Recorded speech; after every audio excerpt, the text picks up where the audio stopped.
महबूबा मुफ्ती ने आरएसएस और बीजेपी को यहाँ पे लाया तो पीएचईडी ने उसे क्यों इकरार बिल एहसान व तस्दीक बिल कलब अपने साथ जोड़ा। सजाद गनी लोन उसको अपने साथ, वो तो बीजेपी का मिनिस्टर था, स्पोक्स पर्सन ने पीएचईडी में लगाया।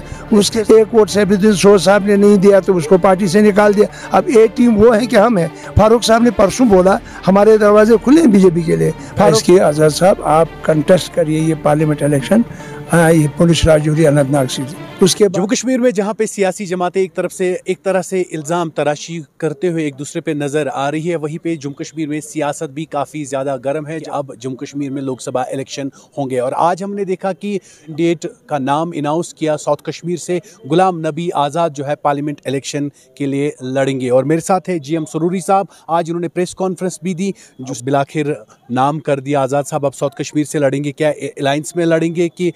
देखिए, गुलाम नबी आज़ाद साहब कोई खुद नहीं लड़ना चाहते थे या लड़ना चाहते थे वो अलग बात है, मगर लोगों ने उससे लड़वाया।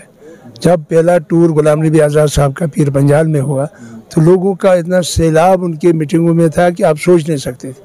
और वहाँ लोगों ने ही चॉइस किया आज़ाद साहब आप कंटेस्ट करिए ये पार्लियामेंट इलेक्शन, ये पुलिस राजौरी अनंतनाग सीट। उसके बाद फिर कश्मीर में आए, श्रीनगर में, साउथ कश्मीर में पहले जलसा हुआ, यहाँ पे पहलगाम में कितने लोग थे आप खुद देखा आपने। उसके बाद कोकरनाग में हुआ, फिर देवसर में हुआ, चांगस में हुआ, चार शरीफ में हुआ। तो वहाँ भी लोगों का इतना सैलाब था कि लोगों ने कहा कि आप यहाँ से कंटेस्ट करें। इसमें यह वजह भी है कि गुलाम नबी आज़ाद साहब भी साउथ कश्मीर के ही रहने वाले हैं, इनके दादा वगैरह सब साउथ कश्मीर में रहते थे, लिहाजा इनकी जायदाद वगैरह सब जो है साउथ कश्मीर में, इनकी बेस जो है साउथ कश्मीर में है।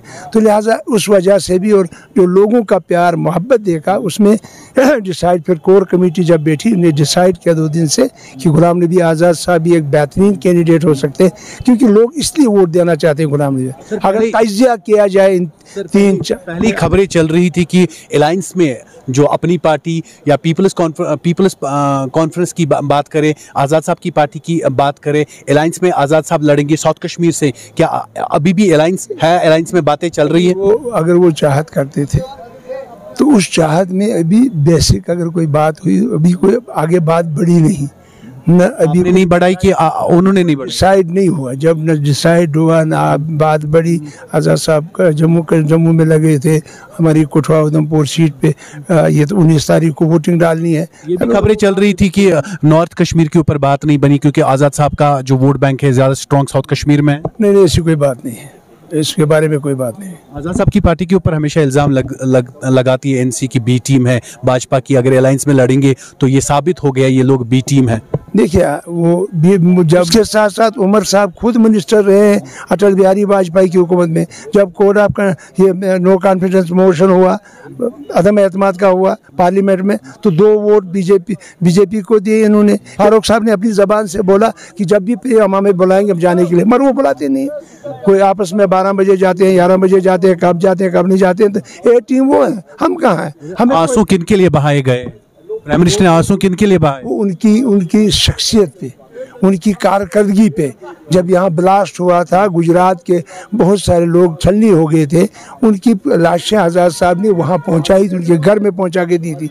उसकी कारकर्दगी, और उसको तभी मेडल भी मिला पूरे हिंदुस्तान। 2 बार गुलाम नबी आज़ाद साहब को बेस्ट पार्लियामेंटेरियन अवार्ड मिला है, और भी किसी को मिला है। जब आज़ाद साहब ने 370 की बात पार्लियामेंट में की, 2.5 घंटे फ्लोर ऑफ द हाउस बैठे, और क्या NC और PDP के MP वहाँ पे थे, उन्हें कोई बात भी की? क्या हाथ भी हिलाया? क्या खड़े भी हो गए?